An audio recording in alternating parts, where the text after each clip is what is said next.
Este podcast se presenta por cortesía de Movistar Empresas, el aliado que está transformando y potenciando negocios en toda Hispanoamérica con soluciones digitales en cloud, IoT, seguridad, conectividad, Big Data y advertising. Movistar Empresas, siempre el camino seguro.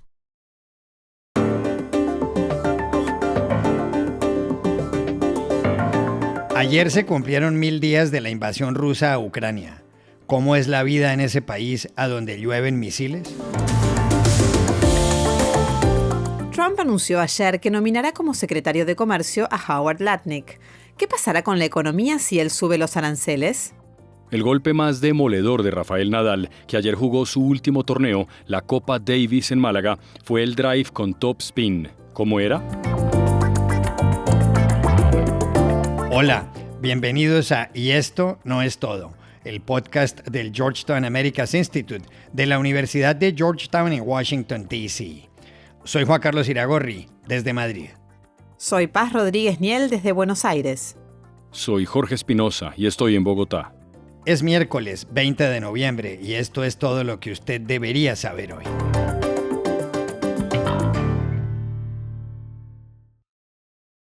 Al menos 14.000 muertos, 15.000 heridos y 16 millones de personas desplazadas ha dejado la invasión rusa a Ucrania, que ayer cumplió 1000 días y que constituye el peor conflicto bélico en Europa desde la Segunda Guerra Mundial.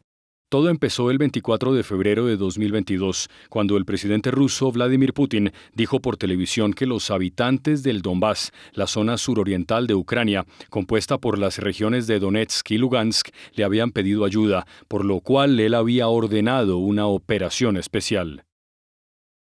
Народные республики Донбасса обратились к России с просьбой о помощи. Мною принято решение о проведении специальной военной операции. Putin llevaba varios meses concentrando tropas en la frontera con Ucrania y advirtiendo que ese país jamás podrá formar parte de la OTAN. 8 años antes, en 2014, el presidente había dado la orden de invadir la península de Crimea, que era ucraniana y que Rusia se anexó ilegalmente. Los ataques del ejército ruso han sido despiadados desde hace 1000 días. Kharkiv o Kharkov, la segunda ciudad de ese país de 42 millones de habitantes, y otros centros urbanos, como Zaporizhia, han sufrido especialmente. Kiev, la capital, no se ha librado de la ofensiva.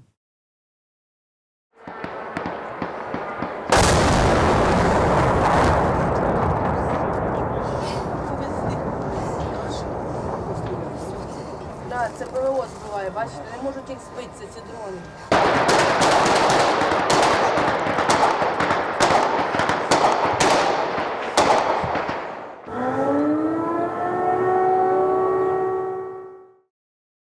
Desde entonces, el gobierno ucraniano de Volodymyr Zelensky ha recibido más de $150.000 millones en apoyo financiero, militar y humanitario, mayoritariamente de Estados Unidos. Ayer Ucrania lanzó por primera vez contra Rusia misiles estadounidenses.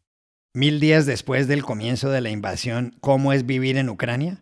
Llamamos ayer, aquí en Madrid, a Alberto Rojas, periodista del diario El Mundo y que acaba de publicar el libro titulado Vivir la guerra, donde cuenta lo que ha sido cubrir este conflicto. Pues mira, he tenido la enorme fortuna y a la vez la terrible experiencia de vivir la guerra como la viviría cualquier ucraniano. He viajado 12 veces al país. He recorrido, junto con mi traductor ucraniano, aproximadamente 50.000 kilómetros de carretera buscando historias para contar a los lectores de mi periódico. Pensemos que dar la vuelta al mundo son unos 40.000 kilómetros, pues hemos hecho 50.000 en todo este tiempo. Depende de dónde estés, en Ucrania tienes una experiencia mucho más cercana a la guerra o más cercana a cierta normalidad. Por ejemplo, si estás en el oeste del país, incluso en la capital, puedes tener la sensación de que estás en una ciudad europea que funciona de una manera casi completa. Tan solo por la noche, cuando empiezan los bombardeos nocturnos, se escuchan los drones rusos, las explosiones de los misiles, tienes la sensación de estar en guerra. Sin embargo, cuando te acercas al este del país, ahí sí que el conflicto te envuelve por completo, todo es mucho más difícil. Nosotros, por ejemplo, ya no vamos a hoteles, los hoteles donde se ha quedado la prensa durante meses han sido bombardeados, es muy difícil encontrar restaurantes abiertos, todo está militarizado, lleno de checkpoints, de controles militares, y es ahí donde tenemos que desempeñar nuestro trabajo en unas condiciones de mucha peligrosidad y de precariedad. Y por suerte las autoridades ucranianas nos han dado acceso, pues, por ejemplo, a las cárceles donde están los prisioneros rusos, a los hospitales de campaña y a todos los lugares donde la guerra, digamos, es algo tangible, incluyendo, por cierto, los campos de batalla. Para mí ha sido, como periodista, una de las experiencias más fuertes de mi vida, pero ya digo que el nivel de peligrosidad de esta guerra para mí supera con mucho lo que han sido otros conflictos que me han tocado cubrir en el pasado. Para una familia normal, intentar dormir en Kharkiv es misión imposible hoy por hoy. Pensemos que los rusos la atacan cada noche con varios misiles, con bombas guiadas lanzadas desde sus bombarderos, y realmente el sonido en toda la ciudad es absolutamente atronador. Además, no las lanzan todas a la vez, sino que las van espaciando durante toda la noche como si fuera una tortura de privación de sueño.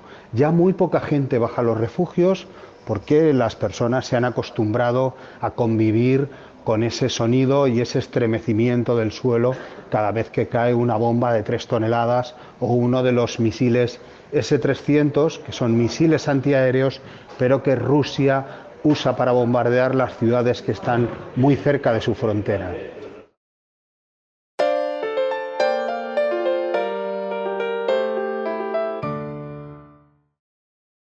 El presidente electo de Estados Unidos, Donald Trump, anunció ayer a quien él quiere que ocupe uno de los cargos más importantes de su gobierno, la Secretaría de Comercio. Se trata del acaudalado empresario Howard Lutnick. Lutnick, de 63 años, es el presidente de la compañía de inversiones Cantor Fitzgerald, que perdió más de 600 empleados en sus oficinas de las Torres Gemelas cuando se produjeron los atentados del 11 de septiembre de 2001. Su fortuna se calcula en $1.500 millones. Lutnick fue uno de los oradores del multitudinario meeting de Trump en el Madison Square Garden el domingo antes de las elecciones. Allí preguntó, ¿saben cuándo fue grande Estados Unidos? Y respondió, hace 125 años, cuando no teníamos impuesto de renta y solo teníamos aranceles. When was America great? At the turn of the century, our economy was rocking. This is 1900, 125 years ago. We had no income tax. And all we had was tariffs. Para nadie es un secreto que la nominación de Lutnick se debe al respaldo que le ha dado Elon Musk, el hombre más rico del mundo, dueño de Tesla y de SpaceX, y que va a dirigir el nuevo Departamento de Eficiencia Gubernamental en el gobierno de Trump. Si el Senado confirma la nominación de Lutnick, él tendrá que poner en marcha desde el 20 de enero la política para aumentar los aranceles, un plan que prometió Donald Trump a lo largo de la campaña y que podría afectar no solo a la China, sino a muchos otros países. ¿Qué incidencia podría tener algo así en la economía de Estados Unidos? Llamamos ayer a Washington, D.C. a Alejandro Werner, director del Georgetown Americas Institute y exdirector del Departamento del Hemisferio Occidental del Fondo Monetario Internacional. Los aumentos en aranceles propuestos por el presidente electo Donald Trump, en aproximadamente 60% para importaciones chinas y supongamos entre 10 y 20% para las importaciones del resto del mundo, generarían, de acuerdo a los análisis que han hecho muchos economistas que siguen de cerca la economía de Estados Unidos, un aumento en los precios, un efecto inflacionario no como lo que vimos hace unos años, pero sí un efecto de 1 punto, 1,5 puntos, y que probablemente pondría en alerta a la Reserva Federal en cuanto a sus reducciones de tasas de interés y probablemente decidirían tal vez iniciar un proceso de aumentos en la tasa de interés. Por otro lado, solo el tema de tarifas, dado el efecto en precios y dado la rotación en cadenas globales de valor que se debería de dar para sustituir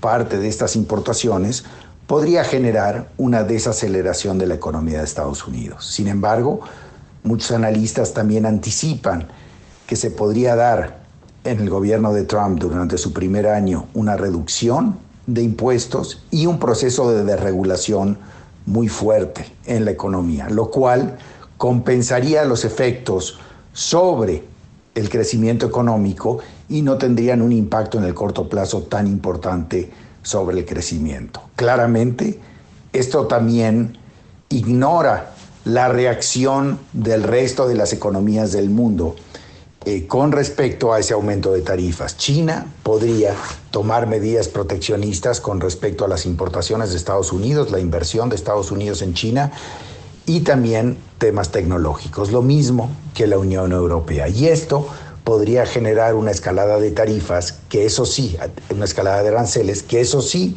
podría llegar a tener efectos mucho más nocivos sobre el crecimiento económico. Por último, esto generaría muy probablemente una apreciación del dólar estadounidense, lo cual obviamente tendría consecuencias sobre las exportaciones de Estados Unidos y también sobre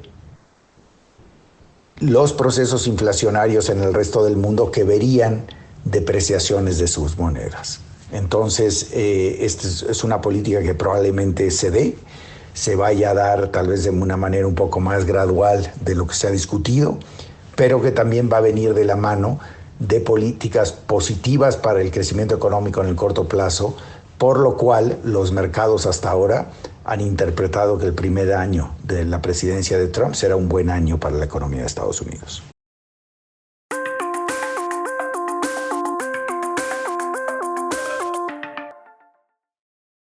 Este podcast se presenta gracias al programa de apoyo al periodismo independiente del Grupo Bancolombia, porque una sociedad mejor informada está más protegida. Rafael Nadal jugó ayer su último torneo de tenis profesional y quizás su último partido. Era la Copa Davis, ese campeonato en el que más de 130 países se enfrentan por equipos en lo que muchos consideran es el mundial de ese deporte. El escenario era el Coliseo José María Martín Carpena en Málaga, en España, su tierra. Se jugaba los cuartos de final de una competición cuyo ganador se conocerá el domingo. España medía fuerzas con los Países Bajos, que la eliminó. Nadal perdió su partido contra Boudik van den Salzschulp 6-4, 6-4. Al terminarlo, se refirió al entrenador español David Ferrer. Yo creo que pondría a otro jugador si fuera capitán, ¿no? Pero te repito que no me corresponde a mí. No tengo ese poder de decisión a día de hoy. Antes de su partido, Nadal, de 38 años, que ha ganado 22 títulos de Grand Slam, fue animado por las redes sociales por su amigo y antiguo rival, el suizo Roger Federer.